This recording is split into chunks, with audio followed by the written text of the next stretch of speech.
Hi Neil, thank you for joining me on the channel just to chat around your MG and the experience of it. First of all, I run SussexEVs. I launched the club in summer 2018. Wow. It kind of doesn't feel that long. It doesn't, does it? You know, that's one of the reasons I actually started the group initially. It can be very lonely getting into a new technology, being on the cutting edge of something. If none of your family are into electric cars, if none of your friends don't talk to you about it, do they? you've got no one to talk to. So having events like today, there's like 28 cars here, it gives you an opportunity to talk to other people who are going through the same thing, experiencing the same thing. You can help each other out. You can talk about issues with charge points. One of the great things actually is when new cars come onto the market, someone in one of these meetups will bring one along. Yes. It's like a couple of days after the Model 3 was first launched, there were two of them at the Surrey meetup. Tell us what you had before the MG. I know you've still got the previous car. We own a Leaf 24, which was my first electric car. I bought it shortly, a couple of months after my brother-in-law bought his, and it was because I'd experienced his car that my eyes were first opened to electric transport, and it was so revelatory experiencing Joe's Leaf for that first time that it was a light bulb moment, and I understood it. Yeah, it suddenly made sense, and it wasn't just a quirky car that meant that Joe couldn't come down from Huddersfield anymore. It was something else. It was a practical car that actually could, and it was totally usable for our use case. So now you bought yourself an MG. So this is your Leaf hasn't gone from the family, I understand. No, Leanne's driving the Leaf now. So she's you've still got your 2 EV family now. Absolutely, we got rid of the old petrol car, which was a Focus EcoBoost 1 litre turbo thing. The fact that it put like a boost or something on the end to sizzle. It had eco written on the back, so in a little blue badge. So very, very small writing. Oh yes. Yeah. But so now you drive one of the new MGs. Tell us a bit more about the MG, the model, the spec. What? Okay, well this is a late 2019 exclusive in black. There's only 4 colour options at the moment, and there are 2 spec options. So there's the Excite and there's the exclusive. The main difference is the exclusive has vegan leather seats. Right. This absolutely incredible sunroof. Yeah, it does give a lot of those that you can see on camera. It does give us a lot of light in here, which is really nice in a car. This also has reversing cameras, whereas the Excite doesn't. I don't think there's really anything else that's different though. This has got heated front seats. Okay. One of my biggest takeaways with this, when I first heard about this car back in February, March last year, I was very, very skeptical about the quality. I was thinking, okay, it's a Chinese car. I've no experience with Chinese cars. I don't have massively high expectations for this. Then I went to Mark Godey's event in just outside Liverpool, and James Coates was there, and he very enthusiastically said, "Great, isn't he?" He very enthusiastically said that he was getting one of these. Oh, okay, I thought you were getting. Bearing in mind he had a Model S. He had a Model S. He still has the Model S. Yeah.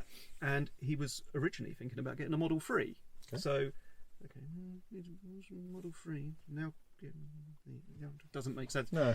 So anyway, I took what he said as interesting, and so I started looking into it, and I decided, okay, well, let's take a bit of a risk. I'm going to put a deposit down on one of these, just so if it does turn out okay, I'll get one, and I'll get one fairly early. So that's exactly what I did. It was a £500 deposit at the time, and it was probably late August, early September that the demo versions started appearing. Yeah. And so I took one out for a test drive. My first impression was, this is a really lovely place to be. Everything about this car feels significantly more solid and well put together than it deserves to for the price. Yeah, that's a good point. It's little things. It's always little things. Let me just move that out of the way. It's this little sliding thing here feels very well put together. All the switches here feel good. This little vent, which is pretty much straight out of an Audi A1, it feels really well put together. All of these vents, everything about this just feels good. All of the switches are good.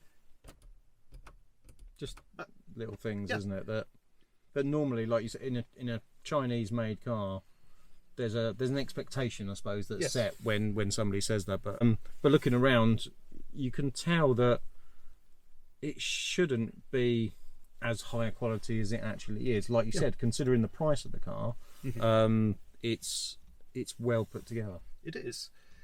This car, after the government grant and the various other incentives, is about £8,000 to £10,000 cheaper than a Kia e-Niro. I think the interior quality is very much on par with the e-Niro. I would say so, yeah. The key difference obviously is the size of the battery. So then it's a question of how much do you need? Yeah. 163 miles is WLTP on this. In a cold, wet day, I managed to get 142 miles out of it.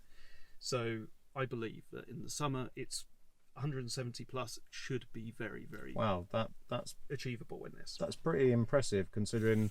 What's the manufacturer range for this meant to be? 163. So that's what you should get, but we all know that manufacturers' ranges generally aren't that at all. Yeah. So you're now saying we're now sitting in January in a wet, cold car park, and it's 6 degrees outside. And how much range did you say you think you generally get out of this real world? I say in the rain and cold, I managed to get 142. So that's definite. Pretty damn impressive. But I tell you what, 163 miles in this works out around 4 miles per kilowatt hour. I've already managed in the winter to get 4.1 miles per kilowatt hour out of this car. And that is very impressive. And again, if you anyone that looks at when you're buying an EV, manufacturers always tell you, it's like the i3, you can get like 200-mile range. You can't. But you know over ownership of between certain times of the year that you have to account for certain things. But it sounds like there's not really that much of a difference. They're saying 160, 140 is pretty damn good in this type of condition. Well, I certainly think so, because obviously in the rain you've got more resistance on the tyres. Yeah, of course. So that's going to be the thing you're competing with. But the battery pack in this is water cooled, so its temperature is going to be moderately consistent. It's going to retain.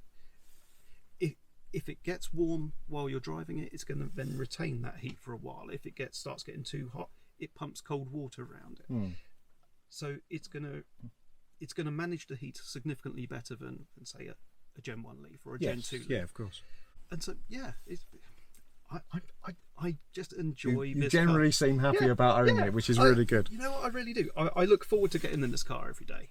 And that's the key thing. And I think anyone that, if you drive a reasonable amount of distance on a weekly basis, like, I do, you do, you need to be comfortable, you need to be happy in that, because let's face it, you spend a reasonable amount of time in a car, you don't want to dread getting into the car. Let's move on to your purchase experience. So when did you buy it? How was the purchase experience? We've all seen and heard horror stories of not just normal car pickups, but EVs, about the horror stories you get that the dealership tells inaccuracies, shall we say. How was it in buying this? You know what, I went with Seaford MG, just on the south coast, and no complaints at all. Every stage of the process was good. It was well managed. I turned up they gave me ample warning that it was coming in. I turned up early in the morning. It had all been cleaned and polished, and the process of actually just going through all of the paperwork was easy. Good. They did a good job of that. Incidentally, I've proven that you can buy a car with contactless through Android Pay. Brilliant. So I £19,500. contactless. Wicked. None of this £30 limit rubbish. But with that nonsense. I'd like to buy a car, please, for 20 grand. Excellent. So in a nutshell, that it was a good experience. They knew what they were talking about. They understood the cars, and you didn't get any of the normal kind of rubbish. I would say that sometimes I believe the MG dealers have been given a fairly decent level of training in these cars, but they all went to Longbridge for a training weekend, I believe, and you ask them a question and they do genuinely seem to know the answer, and if they don't, they know someone who does. Yeah. So my experience with that has been very positive. You've done some longish journeys in this already, I understand. Yes. What has been the experience like in charging specifically for this? Because we all know that, you know, different cars over the last 6-12 months have had various problems, and not just, you know, i3s, for instance, had the ecotricity issues and things like that. So how's the experience been when you've done those long journeys, and what were those long journeys? Okay, well, the first one, 2 days after we picked up the car, we drove up to Huddersfield. So you picked quite a long one then to begin with. Absolutely. Excellent.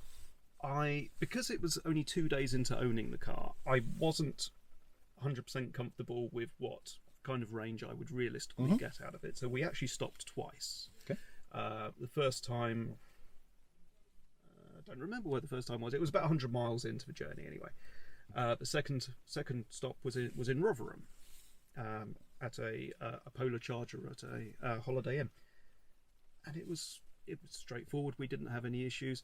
We did attempt to stop at motorway services and didn't find any CCS which was working. So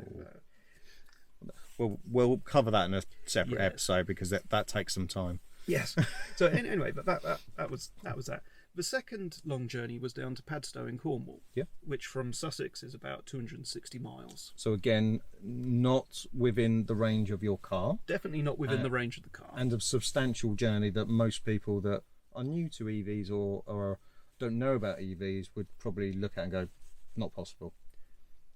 Yes. Well, this now we had a lot more experience. We were about 2 or 3 weeks into having the car, so we were more confident with the range that was estimated being close to accurate.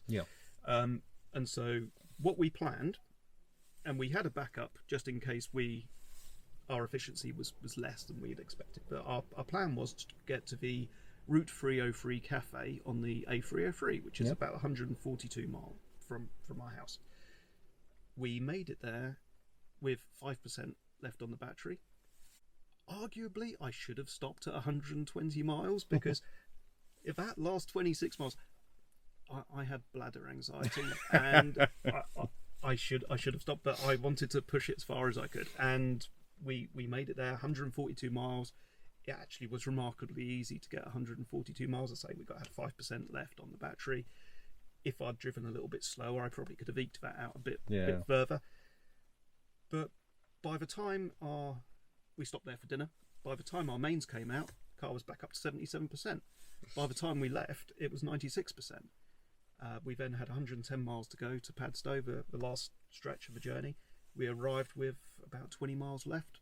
Superb. Yeah. Easy. It was really, really easy. But Neil, thank you very much for taking the time for this. It's been really interested. Enjoy the MG, as I'm sure you already are. Oh, I have. I've got lots of smiles. Thanks a lot.